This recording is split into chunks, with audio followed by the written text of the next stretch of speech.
ಕರ್ತನಲ್ಲಿ ಪ್ರಿಯವಾದವರೇ, ಯೇಸು ಕ್ರಿಸ್ತನ ಉನ್ನತವಾದ ನಾಮದಲ್ಲಿ ನಿಮ್ಮೆಲ್ಲರನ್ನ ವಂದಿಸುತ್ತೇನೆ.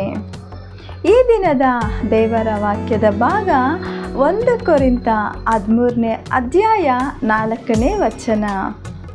ಪ್ರೀತಿಯು ಹೊಗಳಿಕೊಳ್ಳುವುದಿಲ್ಲ, ಉಬ್ಬಿಕೊಳ್ಳುವುದಿಲ್ಲ. ಪ್ರಿಯರೇ, ಮನುಷ್ಯನಲ್ಲಿ ಅಹಂಕಾರ ಅಥವಾ ಗರ್ವ ಉಂಟಾಗಲು ಕಾರಣವೇನೆಂದರೆ ತನ್ನ ಬಗ್ಗೆ ತಾನೇ ಅತಿಯಾಗಿ ಯೋಚಿಸುವಂಥದ್ದು. ಇದು ಅಹಂಕಾರವನ್ನು ಉಂಟು ಮಾಡುತ್ತದೆ. ಅತಿ ಬುದ್ಧಿವಂತಿಕೆ ಗರ್ವವನ್ನು ಅಥವಾ ಹೊಗಳಿಕೊಳ್ಳುವುದನ್ನು ಉಂಟು ಮಾಡುತ್ತದೆ. ಶಾರೀರಿಕ ಸೌಂದರ್ಯವು ಗರ್ವವನ್ನು ತರುತ್ತದೆ ಮತ್ತು ವಿನಾಶದ ಮುನ್ನ ಮನುಷ್ಯನ ಹೃದಯವು ಗರ್ವದಿಂದ ಉಬ್ಬಿಕೊಳ್ಳುತ್ತದೆ.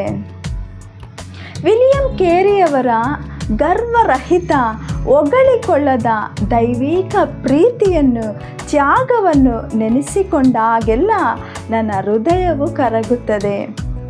ಅವರು ಪಾದರಕ್ಷೆ ಅಥವಾ ಚಪ್ಪಲಿ ಹೊಲೆಯುವ ಒಂದು ಕಾರ್ಮಿಕನಾಗಿ ತನ್ನ ಜೀವನವನ್ನು ಪ್ರಾರಂಭಿಸಿದರು. ಕೊನೆಯಲ್ಲಿ ಶ್ರೇಷ್ಠವಾದ ದೇವರ ಸೇವಕರಾಗಿ, ಮಿಷನರಿಯಾಗಿ ಮತ್ತು ತ್ಯಾಗಿಯಾಗಿ ದೈವಿಕ ಪ್ರೀತಿಯಿಂದ ತುಂಬಿದವರಾಗಿ ಅವರು ಪ್ರಕಾಶಿಸಿದರು. ಕರ್ತನ ಮೇಲೆ ಅಪಾರ ಪ್ರೀತಿಯನ್ನಿಟ್ಟು ಅವರು ತಮ್ಮ ಭಾರತೀಯ ಭಾಷೆಗಳನ್ನು ಕಲಿತು 34 ಭಾಷೆಗಳಲ್ಲಿ ಬೈಬಲನ್ನು ಅನುವಾದಿಸಿದರು. ಅವರ ಪಾಂಡಿತ್ಯ, ಜ್ಞಾನ, ವಿವೇಕ ಮತ್ತು ಸತತ ಪ್ರಯತ್ನವು ಅತ್ಯಂತ ದೊಡ್ಡದಾಗಿತ್ತು. ವಿಲಿಯಂ ಕೇರಿಯವರು ಅತ್ಯಂತ ಪ್ರಸಿದ್ಧರಾಗಿ ಹಲವಾರು ವಿಶ್ವವಿದ್ಯಾಲಯಗಳನ್ನು, ಅಂದರೆ ಯೂನಿವರ್ಸಿಟೀಸ್, ಸ್ಕೂಲ್ಸ್, ಕಾಲೇಜಸ್ ಮತ್ತು ನರ್ಸಿಂಗ್ ಕಾಲೇಜುಗಳನ್ನು ಕೂಡ ಅವರು ಸ್ಥಾಪಿಸಿದರು. ಒಮ್ಮೆ ಒಬ್ಬ ವ್ಯಕ್ತಿಯು ಅವರನ್ನು ಅವಮಾನಿಸಲು ಬಯಸಿ ಎಲ್ಲರ ಮುಂದೆಯೇ ಒಟ್ಟಿಗೆ ಕುಳಿತಿದ್ದ ಒಂದು ಸಭೆಯಲ್ಲಿ, ವಿಲಿಯಂ ಕೇರಿಯವರೇ, ನೀವು ಹಿಂದೆ ಚಪ್ಪಲಿ ಅಥವಾ ಪಾದರಕ್ಷೆಗಳನ್ನು ತಯಾರಿಸುತ್ತಿದ್ದಿರಲ್ಲವೇ ಎಂದು ತಮಾಷೆಯಿಂದ ಕೇಳಿದರು.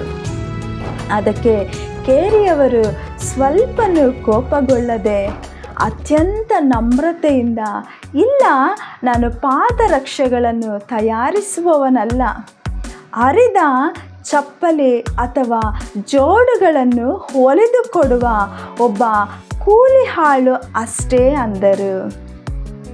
ಕರ್ತನ ಪ್ರೀತಿಯಿಂದಾಗಿ ಅಂತಹ ದೊಡ್ಡ ಅವಮಾನದ ಮಾತುಗಳನ್ನು ಸಹ ಸಂತೋಷದಿಂದ ಸ್ವೀಕರಿಸಿದ ಕೇರಿಯವರ ಆ ಪ್ರೀತಿಯ ಒಂದು ಪ್ರಶ್ನೆ ಕೇಳಿದವನ ಹೃದಯವನ್ನು ಒಡೆದು ಹೋಯಿತು. ಅವನಿಗೆ ನಮ್ರತೆಯ ಅರಿವಾಯಿತು. ಹೌದು ಪ್ರಿಯರೇ, ಹೊಗಳಿಕೊಳ್ಳುವುದು ಪ್ರೀತಿಯಲ್ಲ, ಪ್ರೀತಿಯು ಉಬ್ಬಿಕೊಳ್ಳುವುದಿಲ್ಲ. ಹಾಗಾಗಿ ನಾವು ಕೂಡ ಗರ್ವ ಪಡದೆ ನಮ್ರತೆಯಿಂದ ನಾವೆಲ್ಲರೂ ಬಾಳಿ ಬದುಕೋಣ. ದೇವರು ತಾನೇ ಹಾಗಾಗುವಂತೆ ನಿಮ್ಮೆಲ್ಲರಿಗೂ ಸಹಾಯ ಮಾಡಿ ನಡೆಸಲಿ. ಆಮೇನ್. God bless you.